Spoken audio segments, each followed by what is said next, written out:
Honda Vezel 2025 වාහනයක අපි බලමු වෙලාව හදාගන්නේ කොහොමද කියලා. ඔන්න ඉතින් මේ මෙනු එකට කියන්නේ මෙතනට ගන්න ඕනේ හෝම් බටන් එකට ක්ලික් කරාම මේ මෙනු එක එනවා. මෙතනින් ඊට පස්සේ මේ arrow එකකින් ආපස්සට යනවා. මේ පැත්තට ආය යනවා එකපාරක්.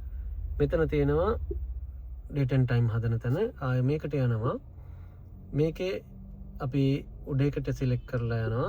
උඩ එක සිලෙක්ට් කරාම මෙතන විතරම පැය 24 ඉඳ පැය 12 ඉඳ වෙලාව පෙන්වන්න ඕනි කියලා. ඔයාලට මෙතන ක්ලික් කරොත් මේක පැය 12 පැය 24 සිලෙක්ට් කරන්න තියෙන්නේ. මම ඒක තියෙනවා මගේ තීච්ච විදිහටම පැය 12.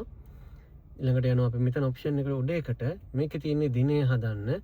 මෙතන තියෙන වෙලාව හදන්න. අපි මේක ක්ලික් කරාම මේ තියෙන වෙලා දිනය 2026 4:21 කියන එක මේක දාලා ඉවරලා මේ පැත්තට ක්ලික් කරන්න ඕනේ accept වෙන්න. ඊළඟට ආපස්සට ඇවිල්ලා මේක දේව කළා මෙතන දාන්න ඕනේ වෙලාව.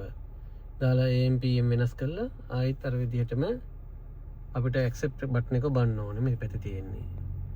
ගොඩක් දුරට ජපන් වාහනවල තියෙන accept එක වමට no කියන එක තමයි දකුණට.